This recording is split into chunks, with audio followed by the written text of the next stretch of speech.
شروع کرتا ہوں اللہ کے نام سے جو بڑا مہربان رتعین دیاوان ہے۔ آداب ناظرین، میں ہوں آپ کا میزبان عبدالواجد اور آپ دیکھ رہے ہیں تسنیم ٹی وی۔ ناظرین، آج کی ہماری خاص پیشکش اسلام کے جنگجو میں آپ کا استقبال کرتا ہوں۔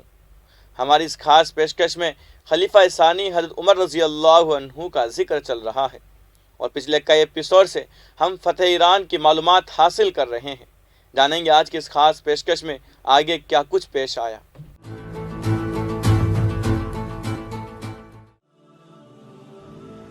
ایک رات ابو سفیان کچھ ساتھیوں کے ساتھ پتہ لگانے کے لیے نکلا۔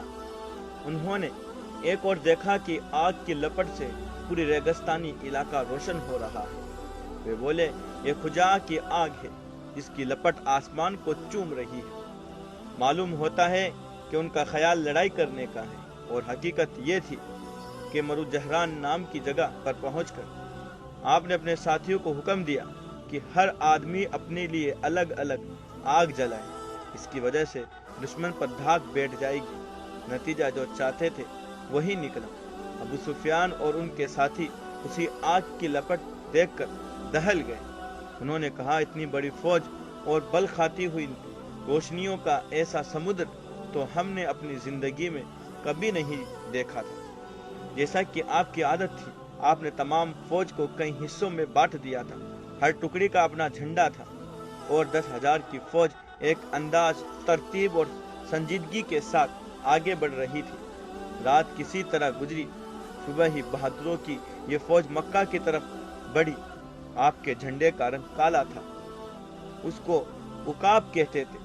حضرت عائشہ رضی اللہ عنہا کی چادر پھاڑ کر بنایا گیا تھا، اور جہاں گھوڑے تھک جاتے تھے وہاں خشک ٹیلا یا خشک زمین نمودار ہو جاتی تھی، جس پر گھوڑے کھڑے ہو کر آرام کر لیتے تھے۔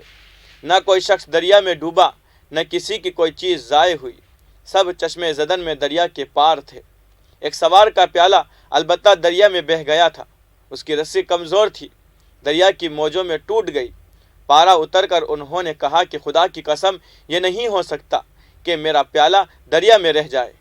یہ کہنا تھا کہ ایک موج آئی اور اس نے اس پیالے کو کنارے پر کر دیا۔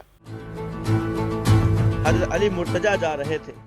ابو سفیان سوچنے لگے، اب سے بہت دنوں پہلے اپنے خاندان والوں کے ایک گروہ میں قریش کے ایک نوجوان نے کہا، میں اللہ کا بندہ اور اس کا رسول ہوں، تمہارے لیے اس کا حکم لایا ہوں، بتوں کی پوجا چھوڑ دو، بندگی کے لائق صرف وہی ہے جو اس دنیا کا پیدا کرنے والا اور مالک ہے۔ مرنے کے بعد اپنے تمام چھوٹے بڑے کرموں کے لیے اس کے پاس حساب دینا ہوگا۔ ان حقیقتوں پر آسمان اور زمین سب گواہ ہیں۔ چھوٹے بڑے جوان بوڑھے سب چپ چاپ دم سادے بیٹھے تھے۔ یکایک بہت ہی کم عمر کا ایک لڑکا اٹھا۔ یہ اس نوجوان کا بھائی تھا۔ اس نے کہا، اگرچہ میں آنکھوں کا مریض ہوں، میری ٹانگیں پتلی ہیں، میری باہیں دبلی ہیں، مگر بھائی جان پھر بھی میں اس نیک کام میں آپ کی مدد کو تیار ہوں۔ بوڑھے لوگ ٹھہاکا مار کر ہنس پڑے۔ قریش کے زوردار خاندان اور تمام عرب کی مشترک طاقت کے سامنے یہ نوجوان اور ایک چھوٹا سا لڑکا جیسے کسی زوردار آندھی کے سامنے دو تنکے۔ خیال کا سلسلہ ٹوٹ گیا۔ یہ ابوبکر صدیق رضی اللہ عنہ جا رہے تھے۔ وہی تو ہے جنہوں نے ایک بار کعبے کے آنگن میں اللہ کا نام لیا اور لوگوں نے ان کے ایمان کی قیمت ان کے جسم سے وصول کر لیا۔ چوٹوں کے مارے چہرہ پہچانا نہ جاتا تھا۔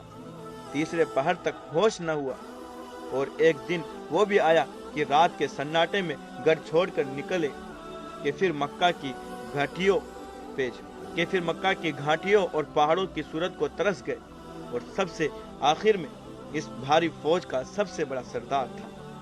اپنے ساتھ اپنے غلام کے لڑکے کو بٹھائے ہوئے ایک معمولی کجاوے اور فوٹ پیچ اور پھٹی پرانی چادر پر وہ فوج جس کی تلواروں کی جھنکار سے دشمن کا کلیجہ دہل رہا تھا، جس کے جھنڈے کی ہر لہر مشرکوں کی آنکھوں سے گویا نگاہ اچل لے رہی تھی، جس کے سرداروں کے سینوں کے بھیتر اتھل پتھل مچی ہوئی تھی۔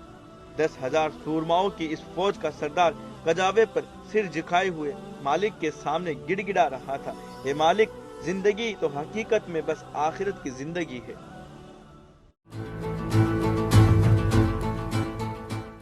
آج کی اس خاص پیشکش میں بس اتنا ہی. اگلے ایپیسوڈ میں پھر حاضر ہوں گے. تب تک کے لیے دیکھتے رہیے تسنیم ٹی وی، آپ کے میزبان عبدالواجد کے ساتھ. اللہ حافظ.